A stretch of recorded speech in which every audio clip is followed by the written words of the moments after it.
Tanpa bertangguh-tangguh lagi, Datuk pun menceritakan apa yang kami alami dalam hutan Ulu Kinta pada orang-orang kampung Ulu Kinta yang menanti kami di hadapan Balai Polis Tanjung Rambutan. Saya tidak melibatkan diri ketika Datuk bercerita. Saya lebih senang duduk di pangkal pokok kelapa di rusuk kanan balai tersebut. Balai itu kini sudah dirobohkan, digantikan dengan bangunan yang baru. Pelik juga ceritanya ni. Betul ke ni? Saya terdengar salah seorang daripada orang kampung itu bersuara. Sepasang mata Datuk merenung tepat ke arah batang hidung orang itu. Terpulanglah pada awak, sama ada awak mau percaya ataupun tidak. Saya dan cucu sudah merasa dan mengalaminya. Apa yang orang tu berikan kepada awak? Beri apa? Awak gila ke? Suara Datuk mula meninggi dan orang itu terus diam. Seorang anggota polis menghampiri kumpulan orang yang mengerumuni Datuk lalu bertanyakan, Ni, apa hal ni?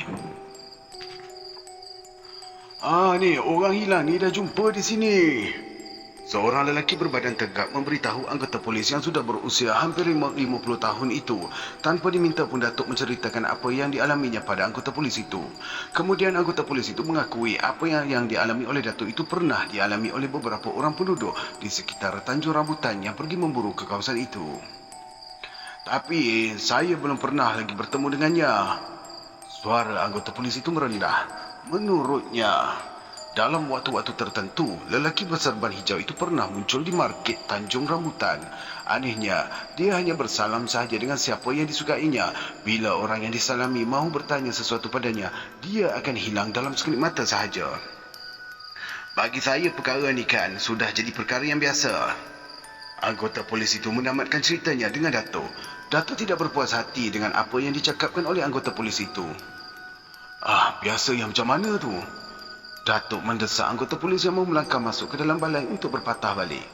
Dia berdiri betul-betul di hadapan Datuk. Matanya cukup tajam menyorot wajah Datuk. Kemudian dia senyum sinis. Awak tu orang luar. Manalah awak tahu? Termenung sejenak Datuk mendengar cakap anggota polis itu. Okey, memang saya ni bukan orang di sini. Tentulah banyak perkara yang saya tidak tahu. Datuk merendah diri. Saya ni orang Tambun. Saya tahulah serba sedikit tentang orang yang awak cakapkan tu. Itulah yang saya nak dengar.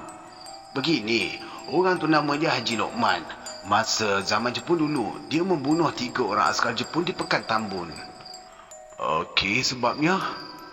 Dia tak tahan melihat penyiksaan yang dilakukan oleh askar-askar Jepun pada orang kampung. Jepun tak tangkap dia ke? Soal Datuk lagi. Anggota polis yang berbadan tegap itu memicit pangkal dagunya sambil mengkerutkan kening lebatnya. Jepun cuba menangkapnya tapi tak berjaya. Akhirnya dia ditangkap ketika menunaikan sembahyang Zuhur. Dia dikurung. Pada sebelum malamnya dia berjaya melepaskan diri. Dan sejak itulah dia tak pulang lagi ke rumahnya. Agaknya dia tu dibunuh Jepun. Cerita dia melepaskan diri waktu malam tu sengaja diada-adakan. Celah Datuk. Itulah yang anehnya. Nak dikatakan mati, orang selalu berjumpa dengannya. Kalau dia hidup, apa faedahnya menyiksa diri? Tinggal dalam hutan, meninggalkan anak bini. Betul juga cakap awak tu. Tapi awak jumpa dia bukan? Soal anggota polis itu. Dan Datuk mengangguk kepala. Lupakanlah saja perkara tu. Tambah anggota polis itu lagi sambil meninggalkan Datuk. Orang-orang dari Ulu Kuang yang berhimpun di situ berpandangan sesama sendiri. Sudahlah. Ya sudah. Anggaplah ini pengalaman yang berharga untuk awak. Sama ada orang nak percaya ataupun tidak, itu bukan soalnya. Tapi awak dah pun melihat dan bercakap dengan dia. Salah seorang penduduk kampung Ulu Kuang membisikkan ke telinga Datuk. Ya, betul cakap awak tu. balas Datuk. Datuk dan orang-orang dari kampung Ulu Kuang meninggalkan balai polis Tanjung Rambutan menaiki bas menuju ke Cemor. Dari Cemor pula naik basikal menuju ke kampung Ulu Kuang. 2 hari kemudian, saya dan Datuk pun meninggalkan kampung Ulu Kuang. Pengalaman-pengalaman aneh yang saya alami itu merupakan khazanah pengalaman yang tinggi nilainya. Saya kira boleh dijadikan panduan untuk hidup. Sekaligus mengajar saya erti kebesaran serta kekuasaan Allah. Sesungguhnya Allah Maha Besar dan Maha Berkuasa, boleh melakukan apa sahaja yang diingininya dan tidak terjangkau oleh akal fikiran manusia yang selalu mendakwa sudah cukup maju dengan ilmu pengetahuan. Tahukah kau, di dunia ni tidak saja dipenuhi dengan manusia, tetapi dipenuhi juga dengan jin yang tidak dapat dilihat dengan mata kasar. Di sinilah pentingnya agama untuk manusia, kata Datuk kepada saya ketika bas yang kami naiki melintasi Pekan Menglembu. Aku harap kau akan jadi orang Islam yang baik. Manusia yang tidak beragama ni selalu sesat. Yalah, saya pun berharap begitu. Saya akan menjadi manusia yang dikasihi oleh Allah. Bagus tu. Kau mesti patuh apa yang diperintahkannya. Jauhi dari perkara yang ditegahnya. Tunaikan apa yang ditetapkan oleh rukun kerana Islam itu tiang agama. Saya faham tu. Jika tidak patuh pada yang 5 tu, Islam kau tidak akan sempurna. Saya tahu tu. Tekanan suara saya merendah. Angin yang masuk ikut tingkap bas menolak rambut saya dengan mesranya. Sampai sahaja di kampung halaman, Datuk kami disambut oleh nenek dengan yang senang hati. Datuk tidak menceritakan apa yang dialaminya pada nenek. Sayalah yang jadi tukang lapor kejadian kepada nenek dan nenek tidak memberikan sebarang pendapat tentang peristiwa itu. Dia lebih banyak tersenyum dan angguk kepala. Saya tidak tahu apakah nenek suka ataupun percaya dengan apa yang saya katakan. Saya nak pergi ni. Tiba-tiba Datuk muncul di ambang pintu tengah. Perbualan saya terhenti. Saya lihat Datuk sudah berpakaian cukup kemas dengan baju Melayu teluk belanga hitam serta seluar hitam. Songkok juga hitam. Ke mana? Tanya nenek. Ke rumah bini muda. Balas Datuk selamba. Nenek mengizinkan Datuk pergi.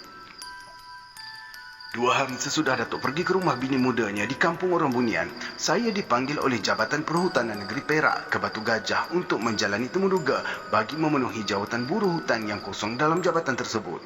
Saya terpilih dan ditempatkan di Sli River. Tidak lama saya bertugas di situ, cuma 1 minggu sahaja. Saya berhenti kerana kerja itu saya kira tidak sesuai dengan jiwa saya. Aku tahu kau tu tak sesuai. Perangai kau tu tak suka diperintah orang. Kau ni layak kerja sendiri je, jadi petani ataupun peniaga, kata Datuk menyambut kepulangan saya di anjur rumah. Sesungguhnya jiwa saya rasa tenteram menjaga kebun Datuk dan menjual buah-buahan hasil dusun Datuk di cangkap Baranangan. Saya rasa hidup begini agak bebas. Sekali-sekala ikut Datuk menembak rusa atau kijang di mana-mana yang disukainya. Pagi itu, seperti biasa, saya pergi ke dusun memetik buah langsat dan rambutan untuk dijual pada peraih yang datang pada sebelah petang. Sedang saya asyik bekerja, Datuk menemui saya. Banyak yang kau dapat langsat? Kira 2 pikul adalah juga, Tok. Baik, tinggalkan pada nenek kau untuk menyelesaikan bila peraih kumeng tu datang petang ni. Kenapa, Tok? Aku nak ajak kau ke kampung Cangkat Cermin ni. Ada wakil ketua kampung datang menjemput aku.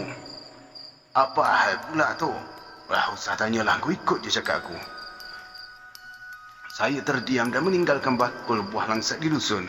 Dengan basikal saya dan Datuk ke kampung Cangkat Cermin yang terletak di lebuh raya Ipoh, Kelumun. Masa itu lebuh raya masih lagi belum dibina. Kami terpaksa berbasikal membelah jalan Tanah Merah. Sejak adanya lebuh raya, orang-orang di Cangkat Cermin tidak menggunakan jalan Tanah Merah yang lama itu.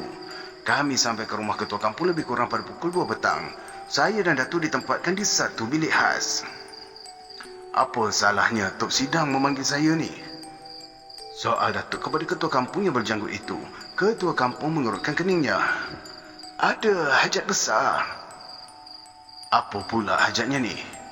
Anak buah saya berlakikan hantu raya. Mulut Datuk ternganga. Saya mula resah tidak menentu. Ketua kampung terus bercerita tentang diri anak buahnya yang malang itu. Setiap malam, anak buahnya yang baru kematian suami itu didatangi oleh hantu raya. Menurut ketua kampung itu, hantu raya tersebut tidur dan bercumbuan mesra dengannya hinggalah menjelang subuh. Siapa nama perempuan tu? Datuk mula menyoal. Timah. Bila suaminya mati? Kira-kira 6 bulan yang lalu. Ada anak tak? Tak ada. Suaminya mati dilanggar oleh lori balak dekat Pekan Air Tawar. Ini kerjanya sulit sikit ni. Datuk separuh mengeluh. Dia mengadu pada saya minta tolong. Bukan setakat tu je. Hantu raya tu kadang-kadang mengacau orang kampung. Tambah ketua kampung. Datuk terdiam dan dia berfikir. Tiba-tiba Datuk bangun. Berdiri dan berjalan di anjur rumah ketua kampung. Saya rasa saya perlu juga jumpa dengan dia. Itu yang terkeluar dari mulut Datuk. Bila? Kalau boleh sekarang juga.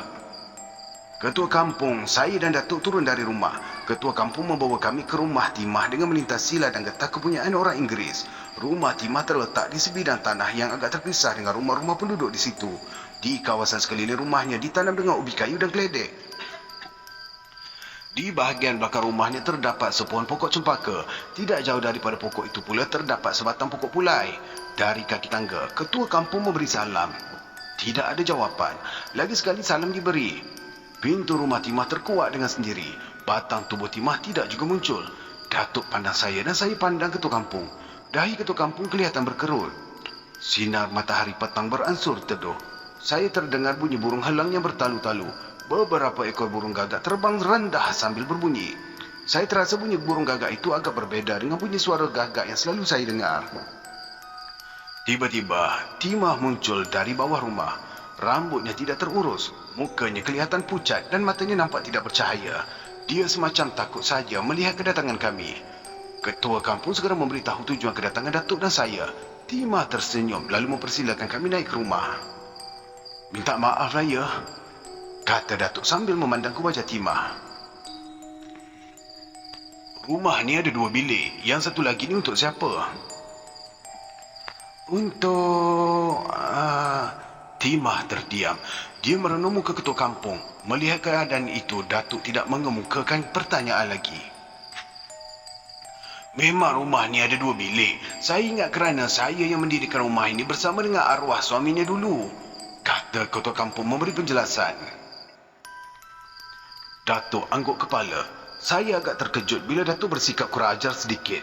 Dia bangun lalu melihat kedua-dua bilik yang terdapat di dalam rumah itu. Saya tahu ketua kampung dan timah tidak senang dengan sikap Datuk itu. Itu bilik saya, janganlah masuk, jerit timah bila Datuk menghampiri bilik di bahagian kiri rumah. Datuk angguk kepala sambil meraba-raba misai tebalnya.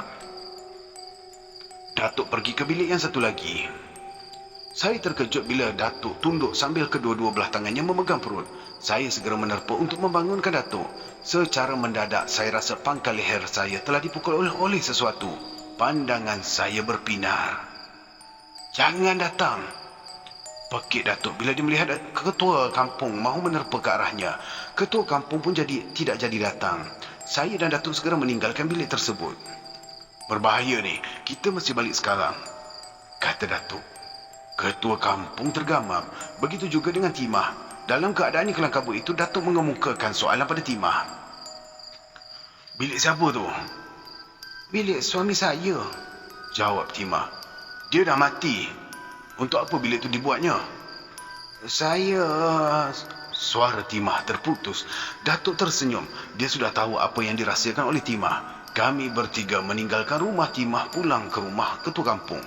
Sebaik saja sampai ke kaki tangga, Datuk meminta jasa baik ketua kampung untuk meminjamkan senapang kampung dan pada sesiapa yang memiliki senapang. Nak buat apa pula ni? Ketua kampung menyoal penuh ragu. Nak menembak gagak untuk menolong Timah. Begitu. Suara ketua kampung menurun. Dia segera mencari senapang kampung. Setengah jam kemudian, ketua kampung kembali dengan senapang di bahu dan menyerahkan pada Datuk. Datuk membidik-bidik senapang itu. Dia melurut laras senapang dengan tapak tangan kanan. Dengan tenang, Datuk memasukkan peluru ke dalam laras senapang. Kemudian dia meludah tapak tangan kanan 2-3 kali. Buntut senapang digosok dengan tapak tangan kanan yang ada air liur itu. Datuk menghalakan senapang ke arah sepasang burung gagak yang terbang rendah mencari ulat daun pisang di kawasan rumah ketua kampung. Datuk segera mengambilnya. Bangkai gagak itu digantungkan pada dahan pokok mempelam dekat rumah ketua kampung. Datuk naik ke rumah. Waktu hari mula remah-remah senja, Datuk menuju ke pangkal pokok mempelam. Dia menepuk bangkai gagak itu 3 kali sambil menabur garam halus di bangkai gagak tersebut. Gerak-geri Datuk itu saya perhati dengan teliti dari tingkat rumah ketua kampung. Suami Siti Mah itu mengamalkan ilmu yang salah, membela hantu raya semasa hidupnya. Begitulah Datuk menyatakan pada ketua kampung sebaik saja dia masuk ke dalam rumah. Dengan jujur, ketua kampung menyatakan dia memang tak tahu walaupun suami Timah kawan rapatnya. Ketua kampung juga mengakui terdapat beberapa perkara aneh yang terjadi pada diri arwah suami Timah. Antaranya dia selalu ditemui oleh orang kampung bekerja di ladang pada waktu malam seorang diri, bertukar rumah pada waktu malam, mencari kayu waktu malam seorang diri. Ketika orang-orang melihat kejadian aneh itu, suami Timah sebenarnya tidak ke mana-mana, berbual kosong dengan ketua kampung di rumahnya. Bila ketua kampung bertanyakan hal itu kepada suami Timah, dia menafikan yang dia membuat kerja-kerja itu. Malah menuduh orang-orang kampung mengadakan cerita yang bukan-bukan kerana dengki dengan kesenangannya. Dan dengan penjelasan itu, ketua kampung tidak menyoalnya lagi. Setelah menunaikan sembahyang maghrib, Datuk mengajak saya pergi ke suatu kawasan hutan tebal. Dia mengandarkan bangkai gagak dengan tenang. Saya lihat mulut Datuk terkumat kami membaca sesuatu. Datuk menyuruh saya bersembunyi di sebalik pokok besar. Datuk meletakkan bangkai gagak yang sudah dipanggang itu di kawasan yang lapang. Datuk menghidupkan api. Dia pula duduk di hadapan unggun api itu sambil berpeluk tubuh. Dengan pertolongan cahaya api itu, saya lihat satu lembaga hitam besar berdiri di hadapan Datuk. Serentak saya terdengar bermacam-macam bunyi. Ada suara bunyi orang yang menangis dan mengilai. Ada juga suara gendang di palu. Aku tidak bertujuan jahat. Aku minta kau ambil anak kau semula. Kau dari jin dan kami pula dari manusia. Tidak serupa cara hidupnya. Suara Datuk meninggi. Lembaga hitam itu bertambah besar. 2-3 pokok besar yang dirempuhnya habis tumbang. Seluruh kawasan itu saya rasa seperti dilanda ribut taufan yang amat kuat. Saya terdengar bunyi burung gagak berbunyi dan dalam saat itu juga burung gagak Datuk terbang menuju ke lembaga itu. Suasana menjadi tenang. Lembaga hitam hilang dari pandangan saya. Datuk segera bangun dan mendapatkan saya. Kita ke rumah Timah ya? Perintah Datuk. Saya pun ikut perintahnya. Bukanlah suatu perkara yang mudah berjalan dalam gelap. 2-3 kali saya terjatuh namun bangun semula. Akhirnya kami sampai ke rumah Timah. Lama juga kami di situ. Tidak ada sesuatu pun yang dapat kami lihat. Semuanya seperti biasa. Datuk mengajak saya pulang ke rumah ketua kampung. Datuk menunaikan solat Isyak. Sesudah makan, Datuk mengajak ketua kampung ke rumah Timah kembali. Kali ini Datuk menyuruh saya dan ketua kampung berpecah mencari tempat perlindungan masing-masing. Datuk memakai baju hitam dan seluar hitam. Dia membawa 3 batang serai, 3 puntung kayu yang sudah menjadi arang serta sebatang paku. Datuk tidak memakai seluar hitam. Dia memakai seluar kuning dan mengikat kepalanya dengan kain putih. Badan mula merasai kedinginan. Embun jantan mula menitik. Angin malam yang bergerak melanggar dedaun di halaman rumah. Dedaun yang berlaga sama sendiri itu melahirkan bunyi yang tidak menentu. Bunyi katak bersaut-sautan, sesekali terdengar bunyi suara anjing yang bertingkah dengan bunyi suara burung hantu dan jampuk. Saya lihat pintu rumah Timah terkuak dengan sendirinya. Sinar lampu minyak tanah menerangi sebahagian dari halaman rumah itu. Saya lihat ada bayang-bayang hitam berdiri di muka pintu. Serentak dengan itu terdengar bunyi suara orang lelaki batuk bertalu-talu. Saya berlari mendapatkan Datuk. Saya duduk di sisinya. Tiba Datuk menyepak pangkal paha saya. Saya terduduk. Kau jangan dekati akulah, katanya. Saya pun segera menjauhkan diri darinya. Datuk membakar kemenyan dan membakar sesuatu. Dari rumah Timah terdengar suara lelaki. Anjing pula kiat kuat melolong. Saya terdengar kicau burung murai di tengah malam. Bulu roma saya berdiri. Ketua kampung datang ke tempat saya dan Datuk. Perhatian kami tertumpu pada pintu rumah Timah yang terdedah. Saya lihat seorang lelaki sedang duduk di muka pintu sambil menghisap rokok. Mukanya tidaklah berapa jelas kelihatan. Angin malam pula terus bertiup. Kau kenal tak siapa tu? Tanya Datuk pada ketua kampung. Ketua kampung terdiam. Dia terus menumpu perhatian kepada rumah Timah. Itu Latif, laki Timah, katanya pendek.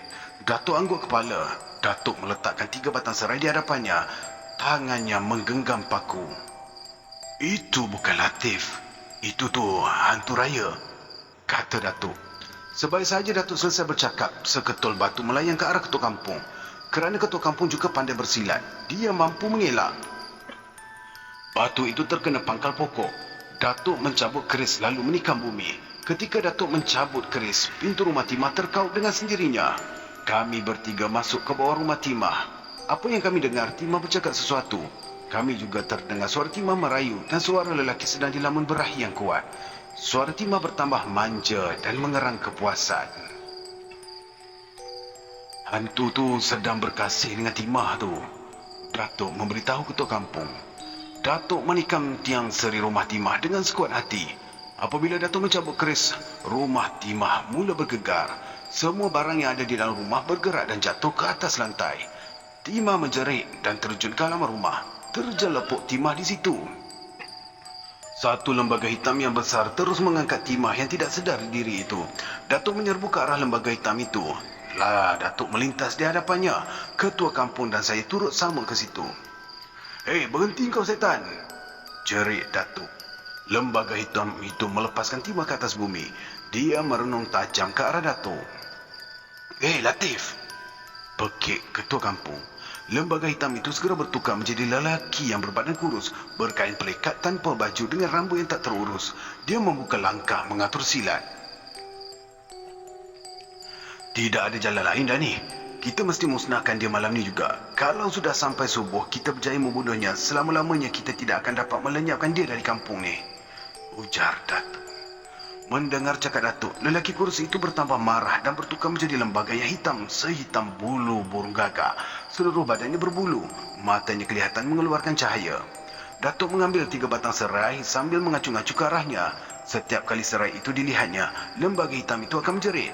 Seluruh kampung bergema dengan jeritannya yang amat menakutkan itu. Lembaga itu menutup matanya dari melihat batang serai. Datuk lalu menayangkan pula kepak burung gagak ke arahnya. Lembaga hitam itu berguling-guling di atas tanah bagaikan menahan kesakitan. "Aku tahu asal-usulmu dan rohmu tidak diterima bumi. Aku akan menyempurnakan dirimu kerana engkau adalah manusia yang berasal dari tanah dan ke tanah jugalah engkau kembali," kata Datuk. Lembaga itu terus berguling-guling. Dia bini aku." Secara mendadak lembaga itu bersuara dan bangun. Datuk tergamam. Dalam rasa cemas itu, lembaga hitam itu menerpa ke arah Datuk sambil kedua-dua belah tangannya yang hitam berbulu tebal menekan batang leher Datuk.